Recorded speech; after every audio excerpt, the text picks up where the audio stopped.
মুখে বলবেন, আশহাদু আল্লা ইলাহা ইল্লাল্লাহ।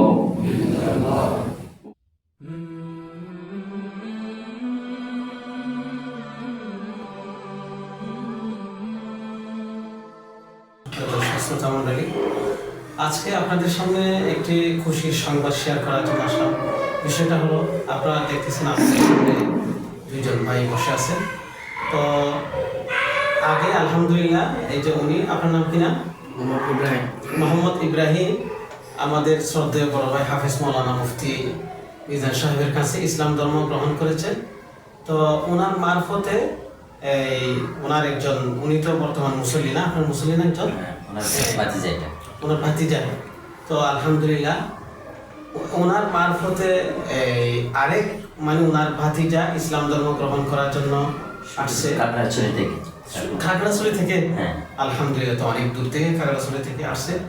তো প্রথমে জানবো, মানে আপনি ওনাকে কিভাবে মানে ইসলাম ধর্ম গ্রহণ করাইলেন, এরপরে উনি কিভাবে আপনার কাছে আসলো, আগে আপনার কাছে জানবো। তো উনি তো আরো 7 বছর আগে থেকে ইসলাম ধর্ম গ্রহণ করেছে। তো উনি আসা যাওয়া করতো, আমাদের বিভিন্ন তাবলীগের সাথীরা আছে তাদের মাধ্যমে আসা যাওয়া করতো। এখন উনি ইসলাম ধর্ম ওনারটা কিভাবে গ্রহণ করেছে আমরা সেটা একটু জানবো, মুখের মুখ থেকে আমরা শুনবো বিষয়টা। অর্থাৎ আমাদের যে ইব্রাহিম ভাই আরো 7 বছর আগে ইসলাম ধর্ম গ্রহণ করেছে। আজকে আমরা তার কাছ থেকে উনি কিভাবে ইসলাম ধর্ম গ্রহণ করেছে তার ইতিহাসটা এবং জানার চেষ্টা করব।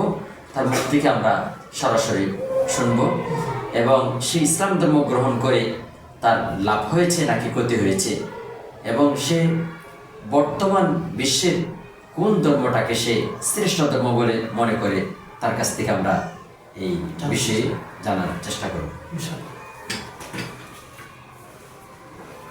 আসসালামু আলাইকুম ওয়া রাহমাতুল্লাহ। আগে সুরাত ছিলাম, এখন মোহাম্মদ ইব্রাহিম। একটু জোরে বলেন। এখন আমার বর্তমান নাম হচ্ছে মোহাম্মদ ইব্রাহিম। মাশাআল্লাহ।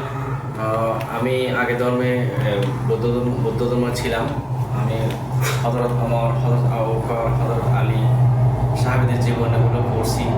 আমি প্রথমে এদের জীবনীগুলো পড়েছেন? প্রথমত তাদের সাহাবীদের জীবনীগুলো পড়ছি। পড়ার পরে আমার ভালো লাগছে, আমি বুঝতে পারছি ইসলাম ধর্ম সঠিক ধর্ম। আমাদের বৌদ্ধ ধর্ম তো আগে যে ধর্ম ছিল, ওই ধর্মতে আমি দেখলাম যে মাটি খের মুক্তি দিয়ে মুক্তিটা বানায়। মাটি দিয়া মুক্তি বানায়, খের দিয়া মাটি লাগে, আবার খেরও লাগে। এই যে তারপর নিজে হাতে নিজে তৈরি করে। আমার এই জিনিসটা আমার কাছে ইয়ে লাগছে, সন্দেহজনক লাগছে। তো আমি নিজে বুঝতে পারছি আসলে এটা আমি ভুল পথে চলতেছি।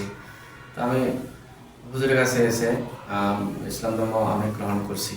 মানে আপনাদের এলাকার প্রথমে ওখানে ছিলাম, বাড়িতে ছিলাম। তারপরে ওখানে কায়দা শেষ করছি, কায়দা পড়ছি, সরা শিখছি। শেখার পরে আস্তে আস্তে বাড়িতে লোকজন, আত্মীয় স্বজন জানতে পারছে। জানার পরে আমাকে প্রচারিং করছে। আমি চট্টগ্রামে চলে আসি। চট্টগ্রামে আসার পরে তাবলীগ ভাইয়ের সাথে দেখা হওয়ার পর, সাক্ষাৎ হওয়ার পরে জামাতে গেছি। জামাত থেকে এক চিল্লায় গেছি। এক চিল্লা যাওয়ার পরে সেখানে রয়ে গেছি, আর বিয়ে শাদিও করছি। আপনি এখন কি সূরা জানেন? সূরা জানি। একটা সূরা শোনান তো দেখি। আউযু বিল্লাহি মিনাশ শাইতানির রাজিম, বিসমিল্লাহির রহমানির রহিম। সূরা ফাতিহা বলি। বলেন। আলহামদুলিল্লাহি রাব্বিল আলামিন, আর রহমানির রহিম, মালিকি ইয়াউমিদ্দিন, ইয়াকা না'বুদু ওয়া ইয়াকা নাস্তাঈন, ইহদিনাস সিরাতাল মুস্তাকিম, সিরাতাল লাযিনা আন'আমতা আলাইহিম, গায়রিল মাগদুবি আলাইহিম ওয়ালাদ-দাল্লিন। মাশাআল্লাহ। আপনি বিয়ে করেছেন? আমি বিয়ে করছি। আমার ওয়াইফ কি মুসলিম নাকি? আমার ওয়াইফ মুসলিম নেই। মুসলিম। আপনার সন্তানাদি? আমার সন্তান 2 মেয়ে। নাম কি ওদের? আমার বড় মেয়ে হচ্ছে ফাতেমা, হ্যাঁ, আর ছোট মেয়ে জান্নাতুল ফেরদৌস। জান্নাতুল ফেরদৌস, মাশাআল্লাহ। মাশাআল্লাহ, চমৎকার। ধন্যবাদ। এখন আপনি এই যে বর্তমান যে ধর্মগুলি আছে, এই ধর্মের মধ্যে কোন ধর্মটা আপনি সঠিক বলে মনে করেন? আমি রিসার্চ করে দেখলাম সবচেয়ে উত্তম ধর্ম হচ্ছে ইসলাম ধর্ম। মাশাআল্লাহ। আপনি ইসলাম ধর্ম গ্রহণ করার জন্য প্রস্তুত হয়ে সেই পার্বত্য চট্টগ্রাম খাগড়াছড়িতে থাকতো। সে অনেকদিন আগে থেকে ইসলাম ধর্ম গ্রহণ করার জন্য প্রস্তুত হইতেছিল। এর মধ্যে তার পরিবার জেনে গেছে যে ইসলাম ধর্ম গ্রহণ করবে, তখন তার উপর নির্যাতন নিপীড়ন শুরু করে দিয়েছে। সেই জন্য যেতে না পারে, এক পর্যায়ে সে ওখান থেকে পালিয়ে চলে আসছে। তেবে আগে থেকে এখানে চিটাগাং রুটে থাকে। ওনার কাছে চলে আসার পরে উনি এপিডিবিট করে ওনার টাকা দিয়ে খরচ করে আমার কাছে নিয়ে আসছি। এখন আমরা তাকে ইসলামের কালিমা পাঠ করে ইসলামের ভিতরে সে যেন প্রবেশ করতে পারে। মুসলমান ভাই হিসেবে সে আজকে থেকে তার পরিচয় ইসলাম ধর্মে একজন মুসলিম ভাই হিসেবে সে যেন জীবনযাপন করতে পারে, তাকে এখন আমরা ইসলামের কালিমা পাঠ করাই দেব। তা আমরা সকলে দোয়া করবো আল্লাহ তাআলা যেন তাকে মৃত্যু পর্যন্ত ইসলামের উপর অটল অবিচল থাকার তৌফিক দান করেন। সকল নির্যাতন নিপীড়ন যেন সে যত বাধা বিপত্তি আসুক না কেন, তাকে যেন আল্লাহ তাআলা ধৈর্য দান করার তৌফিক দান করেন। এইভাবে দান আমার মুখে মুখে বলবেন, আশহাদু আল্লা ইলাহা ইল্লাল্লাহ ওয়া আশহাদু আন্না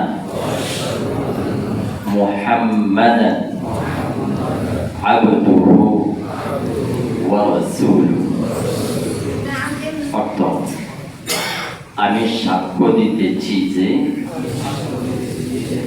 আল্লাহ ছাড়া কোনো ইলাহ নেই, এবং আমি আরো সাক্ষ্য দিচ্ছি যে মুহাম্মদ সাল্লাল্লাহু আলাইহি ওয়াসাল্লাম আল্লাহর বান্দা এবং তার রাসূল। আল্লাহ রাসূল সাল্লাল্লাহু আলাইহি ওয়াসাল্লামের হাদিস অনুসারে ইন্নাল ইসলাম ইয়াহদিমু মা কানা ক্বাবলাহু ওয়া ইন্নাল হিজরাতা তাহদিমু মা কানা ক্বাবলাহা ওয়া ইন্নাল হজ্জা মা কানা ক্বাবলাহু। ইসলাম তার জীবনের এই যে ইসলাম ধর্ম গ্রহণ করেছে, সে তার পূর্বে যত অপরাধ পাপ, এই যে শিরক গুনাহ যত গুনাহ করেছে, সব পাপকে ইসলাম মোচন করে দিয়েছেন। সুবহানাল্লাহ।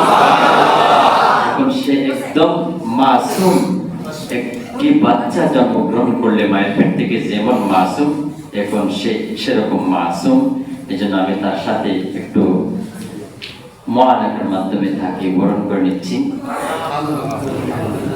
এখন আমরা যেহেতু একজন অমুসলিম ভাই ইসলাম ধর্ম গ্রহণ করেছে, এটা ইসলামের পূর্ব যুগ, ইসলামের প্রথম যুগে ছিল, তাকে মুসলমান ভাইরা ভ্রাতৃত্বপূর্ণ তাকে একটা ইসলামের মধ্যে সে প্রবেশ করেছে, সেই জন্য তাকে আনন্দ এবং তাকে উৎসাহ দেওয়া, সেই জন্য ইসলামের প্রতি দাবিত হয়ে যে আসছে, সেই জন্য ইসলামের মধ্যে ভ্রাতৃত্বপূর্ণ এই বন্ধন যেন ইসলামের মধ্যে আছে সেটা বুঝতে পারে।